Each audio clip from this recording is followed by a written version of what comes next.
I'm djTLM, and this is Share the Knowledge. Hey guys, what's going on? It's your boy djTLM, and you're checking out Share the Knowledge, the podcast, episode 33. As a DJ from a former era, things have definitely changed, and this is also one of my main things for the channel, my YouTube channel this year. I want to educate DJs, so I try to share my experience. I feel that's very important, but I also realize that the way I came up as a DJ is not the same way as it is now. So I do want to share the fundamentals, and it's always good to tell your experience, and you can learn from my experience, but certain things are different. When I came up, you didn't have a lot of different options, so the only way to get out there, to get your name out there, was to get material out there. You would make mixes, you would go to clubs, network, and part of that still exists, but you might have noticed also that it also turns into a popularity contest. Sometimes it looks more like a fashion show than a DJ show, and these things do play a role. And artists and DJs realize nowadays, at least for the last couple of years, more and more that they are a brand and they have to treat themselves as a brand to make it out there. Now, there's nothing wrong with that. I had to learn that myself too, because you have to see yourself as a brand. But yeah, things do change, and I want to make sure that I stay up to date when it comes to offering you guys the best information. So in this year, I'll be talking to a lot of DJs who came up in the last, let's say, 4 years, because that's the new era for sure. That's totally different than DJs that started 10 years ago, 15 years ago. So just to see, not just to get their take on today's music scene, DJ scene, I mean, that's cool too, but more importantly, to hear their story, their journey, to see what it actually took for them, and maybe that'll give you some insight into how to start your career or even continue your career. Because I've been doing this for 25 plus years. That does not mean that I can't learn new things that might give my DJ career a boost. Certain things have to be approached in a different way. Now, it's all up to you, the person, to decide what you feel is right for you.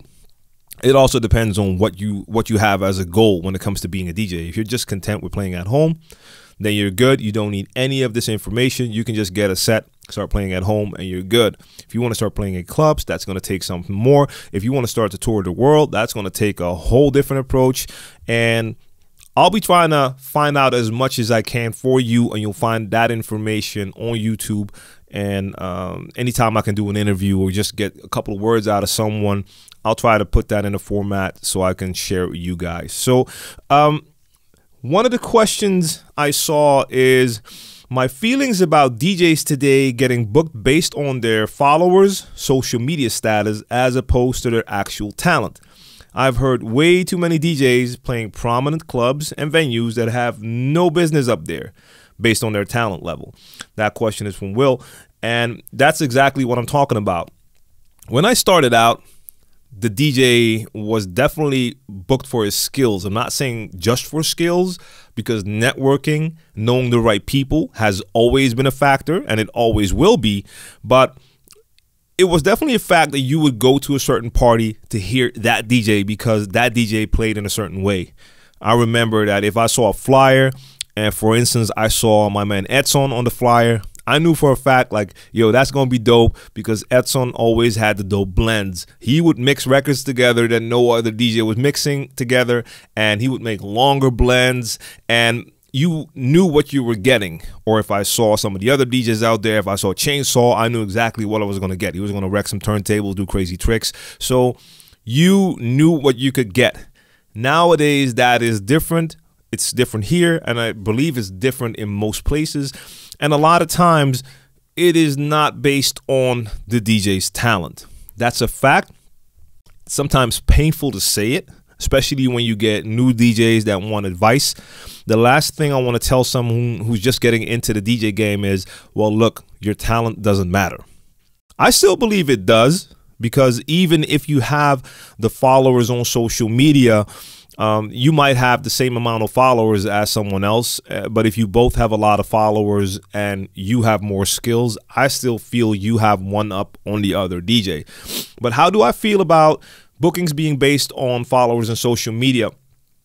We have to realize that most things are being treated as a business, and club owners or party promoters, they're thinking about the numbers. Same way that the first thing they like to cut on when it comes to saving money is the DJ, which is a horrible thing because the party is based around the music. The DJ plays the music, but a lot of times you see that when they have to cut corners, the first thing they want to do is save money when it comes to booking DJs.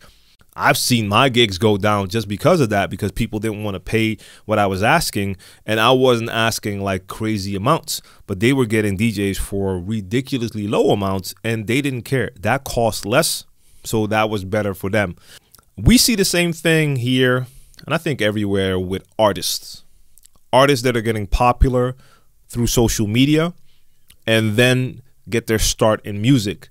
And sometimes those people aren't even artists that were doing music stuff, but they have such a large following on YouTube or Instagram or wherever that if they even hint that they would maybe make some music, record labels are just waving money at them like, come do it here, because they see the followers. In their eyes, followers means more attention, more people, we can make more money.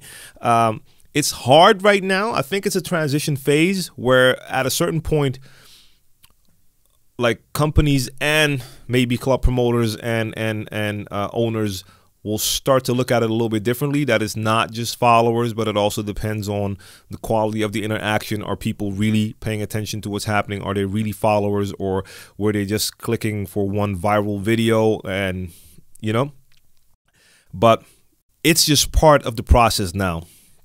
So if you're a DJ or you're a beginning DJ, yes, it is a good idea to also build a social media following. Not just because they look at it, but because you can build an actual fan base online like that. We had to go out. I had to go and give people mixtapes, sell mixtapes. My mixtapes were being sold in stores. That's how word got around. And that worked. It's a different way of doing it, but if you had the hottest mixtape, you were probably going to get more bookings as well. So it's a different thing. The mixtape, of course, is based on the music that you put on it and your skills, but still, you had to push to get your name out there. Now, people use social media to get their name out there.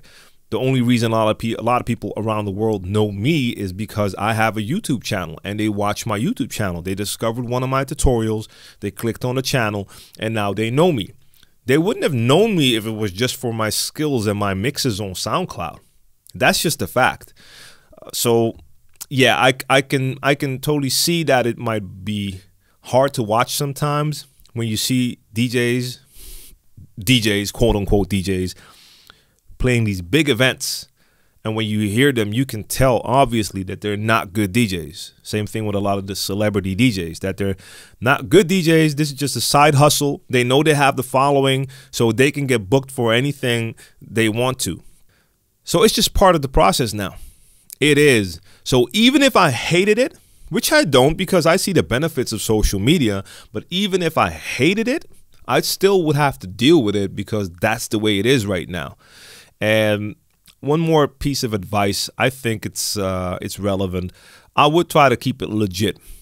I do see people that see that followers are important to some people, to some brands, and you can see that they got fake followers, and that's just, it makes no sense to me because brands will get smarter and they will see through that. So don't waste money on that. I believe. I mean, I've seen people that I know and I see them on Instagram and they have like, let's say 6-7 times more followers than I do. I don't have a lot of followers on Instagram, but it's an okay amount. It's growing, but like 6-7 times the followers on Instagram. And when they post a picture, they don't even get half the likes or comments that I get. That's a little bit suspect. And brands are getting smarter, and when they see that you have a lot of followers but one comment, they're going to realize something's up with that. So that's just a little side note. But yeah, it's going to be part of what we're talking about today, building your brand. Part of that definitely involves social media. Now, I pay less attention to the amount of followers that you have when you start to do anything online, but just start to build. And again, it could be a great way to build a fan base. So even though people might look at it as a popularity contest, if it allows you to connect with people that are into the music that you play, and you can build a fan base like that, or through social media, they discover your music, that's a great thing. So we can look at the negative side of it, but it's better to take the positives and use it to your advantage.